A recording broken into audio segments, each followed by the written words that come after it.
23 milliards de francs CFA seront investis pour améliorer la productivité agricole et booster le développement rural au Mali. Notre pays et la Banque islamique de développement viennent de signer 3 accords à cet effet. Le Sénégal hausse le ton contre la Gambie qui vient d'exécuter 9 condamnés à mort, dont 2 Sénégalais. Une attitude jugée inacceptable par Dakar qui dénonce un mépris des autorités gambiennes à l'égard du Sénégal. Football éliminatoire CAN 2013, la liste des 23 aigles qui disputeront le match aller contre le Botswana a été dévoilée ce matin par le sélectionneur Patrice Carteron. On peut noter l'arrivée de 3 nouveaux et le retour de 2 anciens, Dila et Police.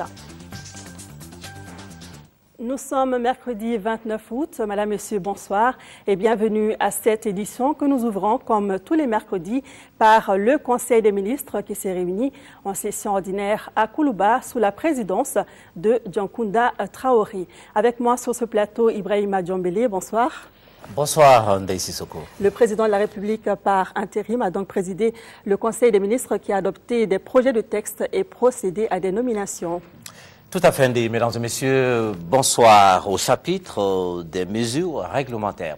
Sur le rapport du ministre de la fonction publique et de la réforme administrative chargé des relations avec les institutions, le Conseil des ministres a adopté un projet de décret fixant le niveau d'équivalence hiérarchique des chefs de service rattachés. Les services rattachés selon la loi numéro 94-009 du 22 mars 1994 sont des services déconcentrés de l'État chargés en général des fonctions de gestion dans un secteur d'activité particulière ou d'exécution d'une mission précise d'intérêt public pour une durée déterminée. Ils sont créés par loi ou par décret et organisés par décret ou par arrêté ministériel selon leur niveau de rattachement. La loi du 22 mars 1994 n'a pas précisé le niveau d'équivalence structurelle des services rattachés par rapport aux services publics de l'État. Pour combler ce vide dans la pratique, les services rattachés à un secrétariat général de département sont considérés comme des services centraux, alors que ceux rattachés à une direction nationale sont assimilés à des divisions de services centraux. Le rang des chefs de service est, dans quelques cas limités, précisé dans les textes d'organisation des 10 services. Afin de corriger cette situation, le décret adopté fixe le niveau d'équivalence hiérarchique des chefs de service rattachés ainsi qu'il suit. Les directeurs des services rattachés au secrétariat général d'un ministère sont assimilés à des directeurs de services centraux. Les chefs des services rattachés à une direction nationale sont assimilés à des chefs de division d'un service central et ceux des services rattachés à une direction régionale sont assimilés à des chefs de division d'un service régional. Sur le rapport du ministre du Logement, de l'Urbanisme et des Affaires foncières, le Conseil des ministres a adopté un projet de décret portant affectation au ministère de l'Enseignement supérieur de la recherche scientifique de parcelles de terrain. Par le présent projet de décret, il est affecté au ministère de l'Enseignement supérieur et de la recherche scientifique les parcelles de terrain objets des titres fonciers suivants. TF numéro 68-44 de Ségou d'une superficie de 298 hectares, 90 ars, 37 centiares, 6 à Dougadougou, commune rurale de Pélinganan, cercle de Ségou. TF numéro 68-45 de Ségou d'une superficie de 199 hectares, 39 ars, 44 centiares, 6 à Nérékoro, commune rurale de Pélinganan, cercle de Ségou. Les dites parcelles sont destinées à renforcer la capacité d'accueil de l'Université de Ségou. La réalisation de travaux de construction s'inscrit dans le cadre de la poursuite du programme d'investissement du secteur de l'éducation phase 3.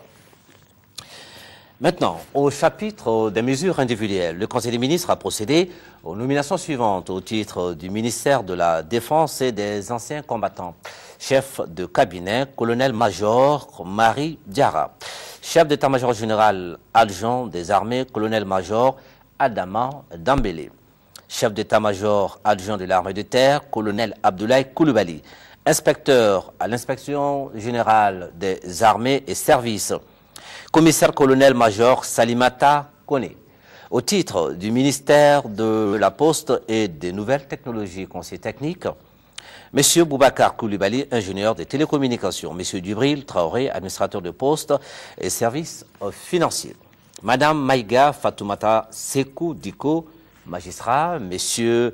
Souhaïbou Koulibaly, ingénieur informaticien, M. Baba Konaté, ingénieur des télécommunications de Sissoko. Merci Ibrahima Djambeli. Nous poursuivons ce journal. 100 milliards de francs CFA, c'est le montant que les États-Unis d'Amérique comptent mobiliser pour venir en aide au Mali. L'information a été donnée cet après-midi par la secrétaire générale d'État adjointe en charge des affaires humanitaires et de la coordination des secours d'urgence. Les domaines d'intervention sont entre autres la santé, l'éducation et la sécurité alimentaire. Le reportage de Alpha Maïga. La situation que vivent les populations du nord du Mali demeure préoccupante. Dans la zone, les problèmes d'ordre humanitaire se posent avec acuité. Et les États-Unis d'Amérique ne sont pas indifférents à la situation, comme l'atteste cette visite d'une délégation américaine du département des affaires humanitaires et de la coordination des secours d'urgence. Elle a rencontré sur place les autorités du pays. Le Premier ministre lui a signifié que le gouvernement a des priorités telles que la santé, l'éducation et l'hygiène. Donc nous avons parlé de nos interventions sur le plan humanitaire et nous avons aussi discuté des voies et moyens par lesquels ils peuvent intervenir pour pouvoir vraiment soutenir la communauté, c'est-à-dire la population malienne, à avoir une vie décente. Et déjà pour venir en aide aux populations du Nord en détresse et celles du Sud, les fonds commencent à se mobiliser. Nous sommes engagés aussi à pouvoir venir en aide aux populations du Sud qui ont aussi des problèmes, qui font face à des problèmes de crise alimentaire. Donc ils ont une estimation d'à peu près de 200 millions de dollars qui seront mobilisés par les Nations Unies pour pouvoir vraiment venir en aide à ces populations. Et nous avons le financement à peu près à 45%. Et ma visite peut-être va pouvoir booster l'acquisition du reste du financement. Et pour pouvoir vraiment mobiliser des fonds supplémentaires. Aujourd'hui, le Mali a certes besoin d'aide humanitaire, mais libérer totalement le nord des occupants, c'est ce qui constitue la préoccupation de tous les Maliens. Nous restons avec la sous-secrétaire générale des affaires humanitaires des Nations Unies. Valérie Amos s'est rendue ce matin au centre de nutrition de la commune 5 où elle a pris contact avec les mères des enfants malnutris. Elle constate qu'une aide d'urgence s'impose pour secourir les enfants qui souffrent de malnutrition. Daouda Sidiki Diara. La situation des enfants malnutris dans notre pays préoccupe le système des Nations Unies. En atteste la visite de sa sous-secrétaire générale des affaires humanitaires au centre de nutrition du centre de santé de référence de la commune 5.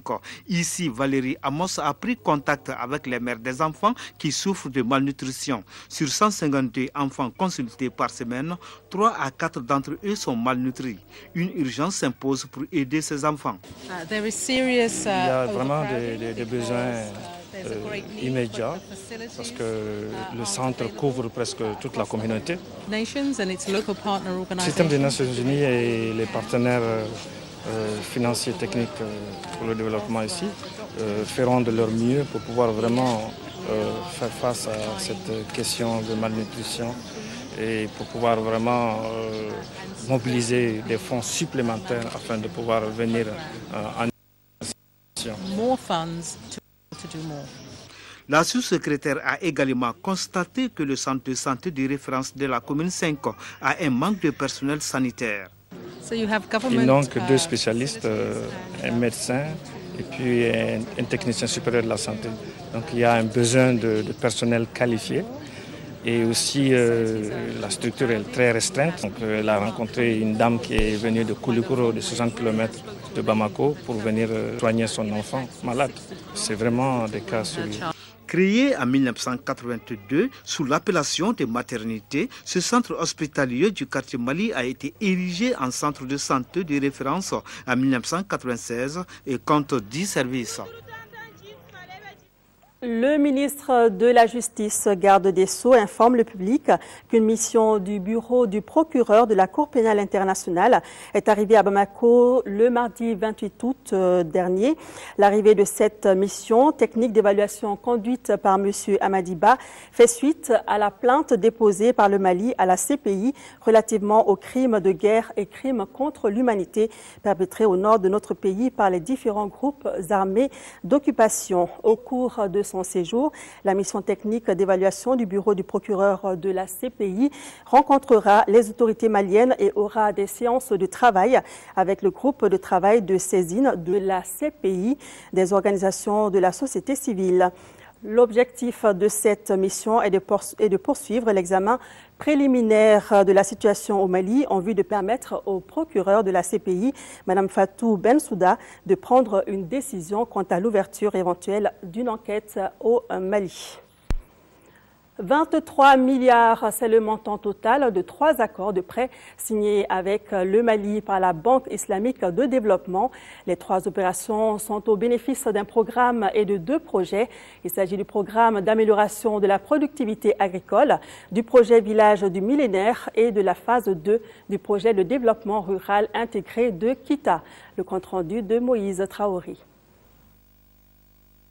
La Banque islamique de développement, BID, confirme son soutien aux politiques et stratégies de développement du gouvernement du Mali. Le montant total des 3 accords signés est de 23 milliards. Le premier financement d'un montant de 2 850 000 dinars islamiques, soit 4 milliards 200 millions de francs CFA, servira à financer la mise en œuvre du programme d'accroissement de la productivité agricole des petits exploitants agricoles. Le deuxième accord, d'un montant de 5 330 000 dinars islamiques, soit 7 milliards 700 millions de francs CFA, est relatif au projet Village du millénaire. La phase 2 du projet poursuivra également les progrès en cours en matière de santé, d'éducation et infrastructures. Le dernier accord, de montant de 13 810 000 dinars islamiques, soit 11 milliards de francs CFA, permettra de financer la mise en œuvre de la deuxième phase du projet de développement rural intégré de Kita. Ce projet vise à améliorer les conditions de vie des populations rurales des cercles de Kita et Bafoulabé. Donc la réponse de la BID, c'est vraiment dans ça. Et comme je le disais tantôt, c'est les pays en difficulté qui ont le plus besoin d'aide. Un pays qui n'est pas en difficulté n'a pas besoin d'assistance. Donc un partenaire est à la hauteur de ses besoins. Ce qu'on attend de lui en matière de solidarité, quand il peut être près de son pays membre qui traverse des difficultés de toute origine sociale, politique, économique, ça peut être les criquets pèlerins. Nous avons un volume d'opérations actuellement de 54 millions de dollars par an, un volume de portefeuille actif de projet au Mali de environ 360 millions de dollars, avec un taux de décaissement assez satisfaisant. La cérémonie de signature a eu lieu en présence du Dr Yaranga Coulibaly, ministre de l'Agriculture. Et puis ce mercredi 29 août s'est tenu dans la salle de conférence du département l'atelier de validation des prévisions 2013 à 2015 du budget programme du ministère des Affaires étrangères et de la coopération internationale. La cérémonie d'ouverture était présidée par le secrétaire général du ministère, l'ambassadeur Sekouba Sissé, qui dans son allocution a mis l'accent sur la nécessité en cette période particulière et difficile que traverse notre pays d'obtenir la levée de la suspension du Mali au niveau de toutes les organisations internationales, de relancer la coopération avec les partenaires techniques et financiers et les organisations internationales et d'appuyer le processus électoral dans les missions diplomatiques et consulaires. Et puis une passation de service au ministère de l'Artisanat et de la Culture et du Tourisme entre Mme Diallo Fadima Touré et le ministre de l'Artisanat et du Tourisme, Ousmane Ag Rissa, d'une part, et de celui de la Culture, Boubacar Amadoun Kébé, d'autre part. C'était au cours d'une cérémonie qui s'est déroulée hier dans l'après-midi dans la salle de conférence du dit ministère. Dans son allocution, Mme Diallo Fadima Touré a assuré les nouveaux ministres de toute sa disponibilité dans la réussite de leur mission. Les deux ministres, de leur côté, ont exhorté le personnel à plus de persévérance dans l'accomplissement de leurs missions respectives. La voie du dialogue est possible pour la reconquête des régions du Nord sous occupation depuis 5 mois. C'est en tout cas l'information donnée par les membres de la coalition pour le Mali qui avait envoyé des missions dans les 3 régions du Nord du 17 au 24 août dernier. Sur place, il y a eu des échanges avec les occupants qui se disent disposés à dialoguer. Les journalistes en ont été informés ce matin à Gali Aguissa.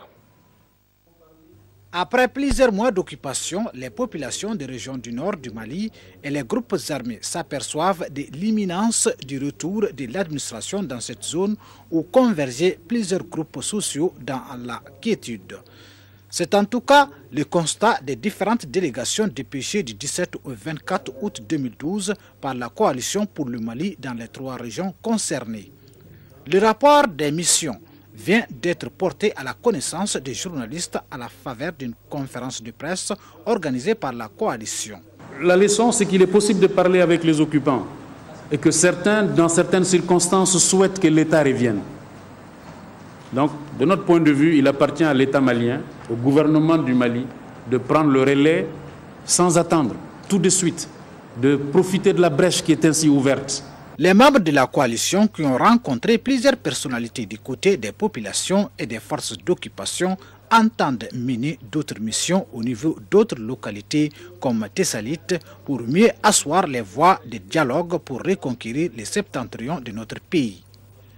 Dans cet élan de recherche de solutions à la crise qui sévit au nord du Mali, les conférenciers ont formulé une batterie de recommandations.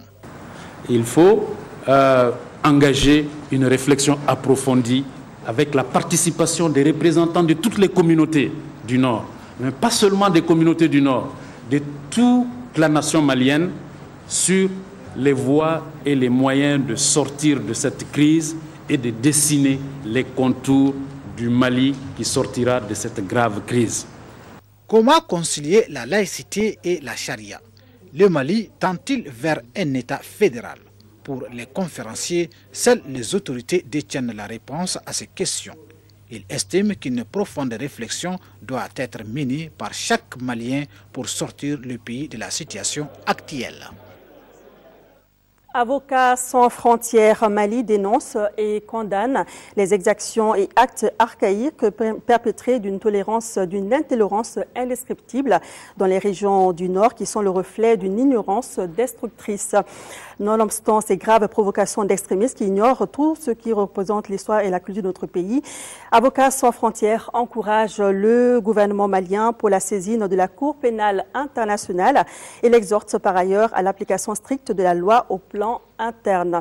De même, l'Alliance des démocrates patriotes pour la sortie de crise face à cette situation inadmissible qui n'a que trop duré, invite le gouvernement du Mali à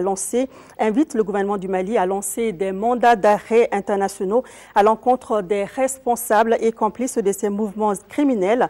La DPS compte sur les pays voisins du Mali et l'ensemble de la communauté internationale pour l'exécution de ces mandats d'arrêt.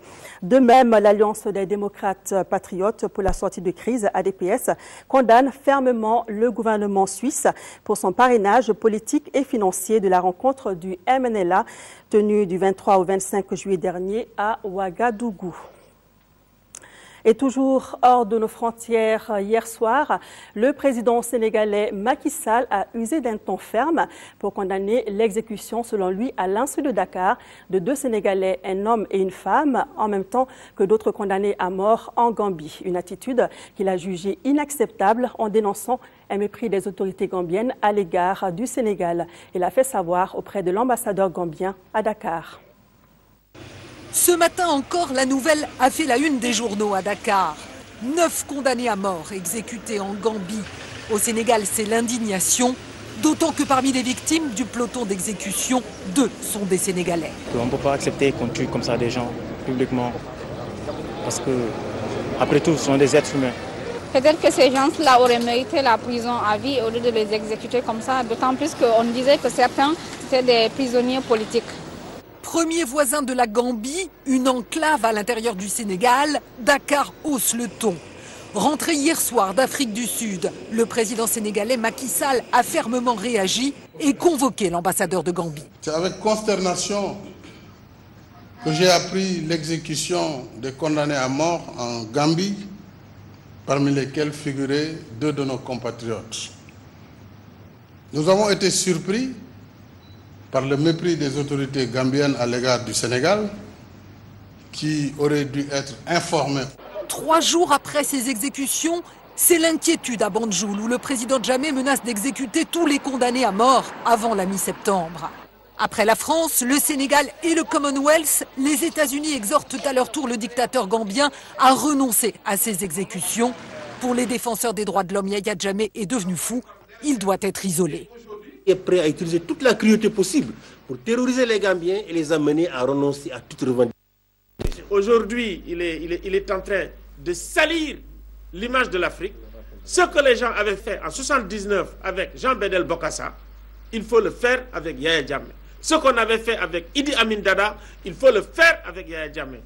Parmi les 38 détenus qui attendent dans les couloirs de la mort en Gambie, plusieurs seraient des malades mentaux et des prisonniers politiques.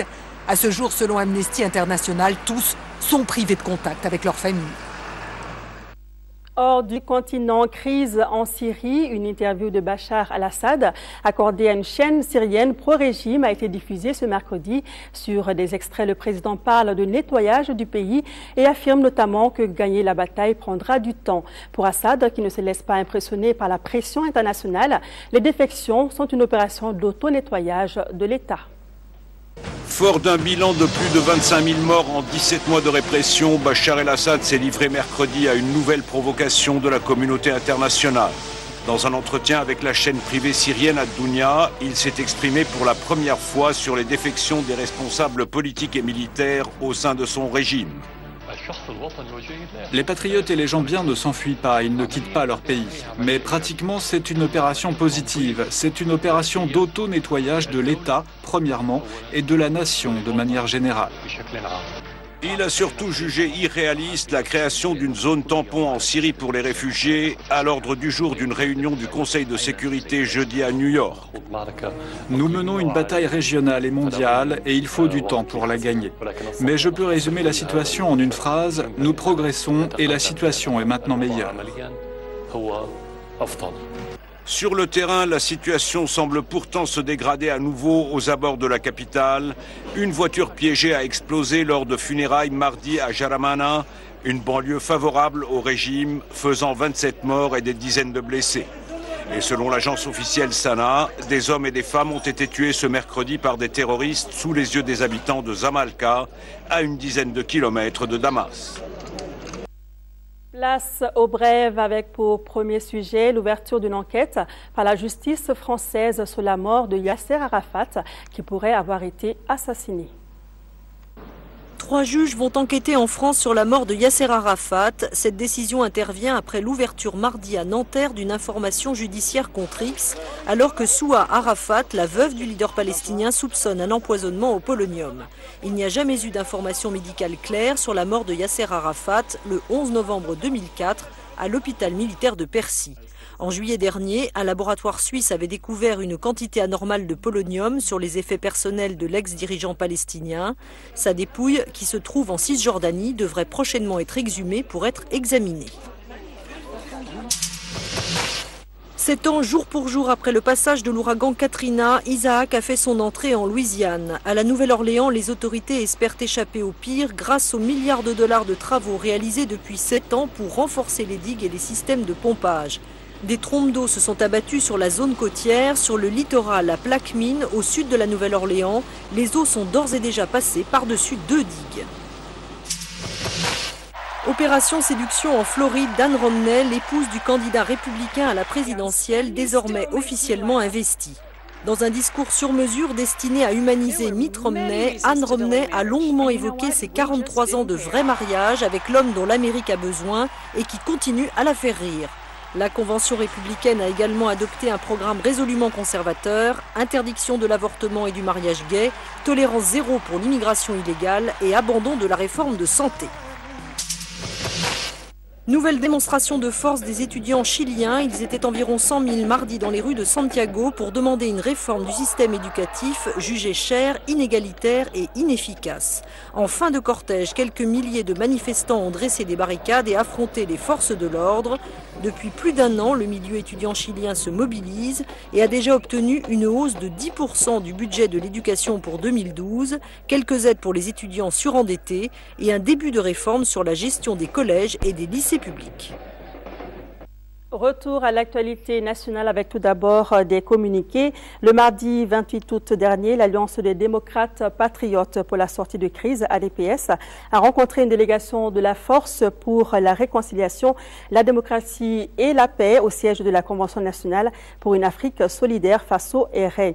Les deux délégations se sont engagées à continuer la réflexion dans un cadre de concertation et de partenariat ouvert à toutes les forces vives de la nation pour sortir rapidement le Mali de la crise multidimensionnelle actuelle et restaurer l'intégrité du territoire national. Et puis le parti UDM Djamakawassa prend un vibrant hommage aux autorités de la transition pour l'esprit d'apaisement dont elles ont fait montre en mettant en place l'actuel gouvernement d'union nationale.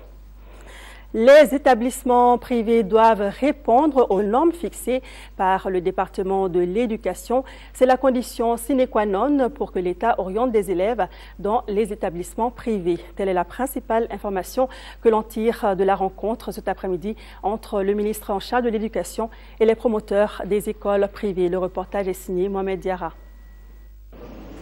Décor habituel, même démarche, ce sont les interlocuteurs qui changent. En face du ministre, les promoteurs des écoles privées. Le ministre a soumis à ses interlocuteurs le chronogramme de la rentrée scolaire 2012-2013. Adama Wano a ensuite prêté une oreille attentive à leurs préoccupations. Les écoles privées poussent ces dernières années au Mali comme des champignons après la pluie. La plupart des établissements privés ne respectent pas les normes requises en matière de formation académique. Désormais, le ministre se veut ferme pour la rentrée prochaine. Nous voudrions nous assurer que, avant d'envoyer des élèves dans ces écoles-là, tous les critères sont remplis. Et ceci concerne aussi les enseignants, un vivier ou en tout cas un nombre suffisant, compétent, mais aussi dans des conditions, parce que je ne vous cache pas, nous sommes interpellés par des enseignants et par la société, par des syndicats concernant le statut précaire de certains enseignants dans les établissements privés. Les promoteurs des écoles privées se disent prêts à se conformer à ces exigences. Il est tout à fait normal qu'un ministère demande que les écoles qu'il va fournir en élèves soient conformes à ce qu'il pense des établissements scolaires. Parce que le ministre a tout à fait ce droit. Nous sommes obligés, nous sommes tenus de faire ce certificat de conformité pour pouvoir avoir les élèves. Ces mesures qui, si elles sont bien appliquées, devront contribuer à assainir le système éducatif malien. Pour y parvenir, le public et le privé doivent se donner la main. Il faut préciser que l'option choisie cette année par le département de l'éducation, c'est la rentrée échelonnée. Les ministres en charge de l'agriculture et de l'élevage ont rencontré cet après-midi à Bamako les représentants des chambres d'agriculture du Mali. Dr Yaranga Koulibaly et Makon Tunkara étaient allés s'enquérir des conditions de travail des acteurs du monde rural qui connaissent des difficultés. Tiemoko Konaté. Le Mali est un pays à vocation agro-silvopastorale. Pour preuve, 80% de la population évolue selon les statistiques dans les 3 secteurs. Secteurs qui occupent 115% de l'économie. De nos jours, les acteurs se trouvent confrontés à des difficultés. Actualité oblige. Pour s'enquérir de leurs conditions de travail, les ministres en charge de l'agriculture, de l'élevage et de la pêche ont initié cette rencontre. Elle intervient quelques 48 heures seulement après leur prise de fonction. Nos problèmes majeurs du secteur privé, c'est les problèmes de production, transformation et commercialisation. Et c'est les 3 grands problèmes qu'on a soulignés pour qu'il prenne acte avec le nouveau gouvernement pour que les productions, la transformation soient augmentées et la commercialisation soit assurée au niveau de tous les secteurs. Et il faut qu'il fasse tout pour que les bailleurs retournent. Sans les bailleurs, ce sera difficile. En réponse aux différentes préoccupations, les ministres entendent impulser un nouvel élan au processus enclenché par le gouvernement pour accompagner les acteurs du monde rural. Il s'agit notamment de la subvention des intrants agricoles, un pas décisif dans la lutte contre la crise alimentaire que connaît le pays. Déjà, le gouvernement a pris le taureau par la corne, notamment en finançant dans cette période de crise économique, de disette financière, en accompagnant par la subvention des engrais et tout autre intrant agricole. Et le gouvernement entend continuer à subventionner l'agriculture pour la réussite de la campagne agricole. Nous sommes en mission de gouvernement, bien sûr, n'est-ce pas? C'est pour les fédérer, attiser l'entente entre eux, la bonne collaboration, la cohésion pour faire face aux défis majeurs qui se dressent devant nous du point de vue sécurité alimentaire. La rencontre a vu la participation des représentants de l'ensemble des chambres d'agriculture du Mali et d'autres acteurs du monde rural. Direction Kita, où l'ONG Action contre la faim d'Espagne vient de lancer 2 projets d'urgence.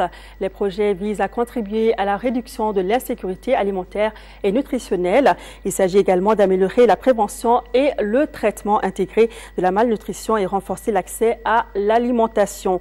Le coût des 2 projets est estimé à plus d'1,104 milliard de francs CFA.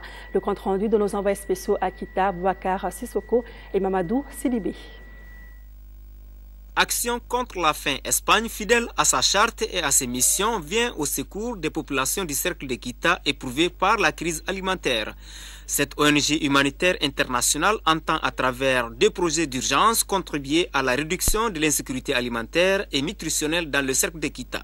Il s'agit également pour elle d'améliorer la prévention et le traitement intégré de la malnutrition et renforcer l'accès à l'alimentation des ménages pauvres et très pauvres. Les projets couvrent 29 communes du cercle de Kita. C'est le lieu de remercier ECHO qui finance le projet pour un montant de 852 744 100 francs CFA et au FDA pour la commune de Djidjan pour un montant de 251 988 300 francs CFA. Cette intervention d'urgence d'action contre la faim est une réponse aux préoccupations des autorités du cercle de Kita. L'action contre la faim Espagne, dans sa stratégie d'intervention, a su de concert avec les différents partenaires et bénéficiaires des actions, élaborer et mettre en pratique un mécanisme original d'appui qui, en fait, répond tout à fait à nos besoins. Par ailleurs, ces 2 projets contribueront fortement à la réduction de la mortalité infantile dans le cercle. À Kita, 4 376 cas de malnutrition sévère ont été détectés cette année. Ce projet vient à point nommé car il s'inscrit en droite ligne dans le cadre des efforts consentis par les plus hautes autorités de notre pays en vue d'assurer la sécurité alimentaire et nutritionnelle au Mali. L'ONG Action contre la faim opère au Mali depuis 1995. Elle intervient à Kita depuis également 2007. Elle a à son actif plusieurs réalisations d'infrastructures sociales de base au bénéfice des populations du cercle de Kita. Nous restons dans nos régions. Plus de 86 millions de francs CFA, c'est le coût de réalisation d'une mini-rizerie offerte aux producteurs de l'association des riziculteurs de la plaine aménagée de Sens-Ouest, Arpazo. L'infrastructure est le fruit d'un partenariat entre l'Arpazo, Luxe Développement et la FAO. Candécila. La remise d'une mini-rizerie aux exploitants de la plaine de Sens-Ouest vient apporter une réponse au défi de la transformation du riz, un défi qui constituait une préoccupation majeure pour les producteurs de la zone. En saison, 16 732 tonnes de paddy en 2010-2011 et 19 973 tonnes de paddy en 2011-2012. Bâtie sur une superficie de près de 4000 m², la mini-rizerie comprend 2 magasins de stockage d'une capacité totale de 240 tonnes, l'aire de séchage, l'usine de décortiquage d'une capacité d'environ 2 tonnes à l'heure, un groupe électrogène. Le produit fini, c'est du riz de bonne qualité, du riz entier long blanchi fourni aux consommateurs maliens. L'initiative, qui a coûté plus de 86 millions de francs CFA, est le fruit d'un partenariat entre l'association des riziculteurs des plaines aménagées de Centre-Ouest à Arpazo, l'ex-développement et la FAO. Ces appuis dont bénéficie aujourd'hui Arpazo sont amplement mérités, car ils sont la résultante de l'engagement et du courage des hommes et femmes qui animent cette association. Au nom du département de l'agriculture, le représentant du ministre a salué ce partenariat fécond qui répond ainsi à un souci majeur des autorités. Le complexe dont l'Arpazo sera doté contribuera à la création d'une valeur ajoutée, de création d'emplois et d'amélioration de la qualité du riz dans la plaine du Sang. Vous contribuez ainsi à l'accroissement de la production nationale de riz et subséquemment à la sécurité alimentaire et à la sécurité alimentaire. La cérémonie a été aussi marquée par des remises de trophées Tiwara et des prestations folkloriques. Sport, football, le sélectionneur national a dévoilé aujourd'hui une liste de 23 joueurs en vue du match aller des éliminatoires de la CAN 2013. Patrice Carteron a fait appel à 3 nouveaux joueurs. De leur côté, Mahamadou Diarra Djila et Adama Koulibaly Police font leur retour dans l'équipe, alors que Cédric Kanté, Gara Dembélé et Abdoulaye Maïga sont absents de la liste. Khalifa Naman Traoré. La chose sérieuse commence déjà pour Patrice Carteron, nommé à la surprise générale à la tête de la sélection nationale il y a moins de 2 mois. Le technicien français, sans une revue de troupes conséquente, dévoile son plan de bataille. Un premier rendez-vous capital contre le Botswana le 8 septembre prochain en éliminatoire de la Coupe d'Afrique des Nations 2013. Un test grandeur nature pour Carteron comme sélectionneur. En plus des habitués depuis la CAN 2012, sa première liste de 23 joueurs comporte 3 nouveaux visages. Mamadou Samassa, gardien des buts de Genga, le défenseur Makan Traoré de Laval et Mohamed Traoré, ancien joueur du club olympique de Bamako qui évolue au FUS Rabat. Les grands revenants comme Mahamadou Diarra Djila, Sigamari Diarra, Adama Koulibaly Police et Elhadji Mahaman Traoré et surtout Fousseni Diawara. Les absents des marques ont pour nom Drissa Diakité, Ousmane Koulibaly, Mohamed Fofana, Ahmed Tonko Doumbia et Moustapha Yatabare. Excepté Soumaïla Diakité, Patrice Carteron n'a pris aucun joueur du championnat national.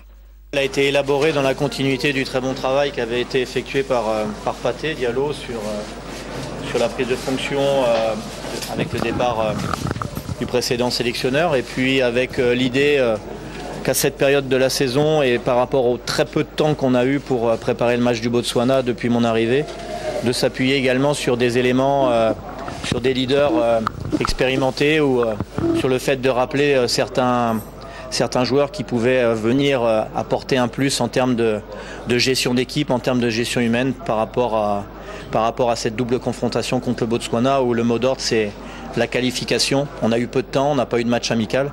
Ça veut dire qu'on a privilégié le fait que je me déplace en Europe pour aller rencontrer les joueurs, les sensibiliser sur l'importance du match. Et puis est venu se greffer aussi quelques joueurs qui évoluaient dans le championnat de France qui feront leur apparition.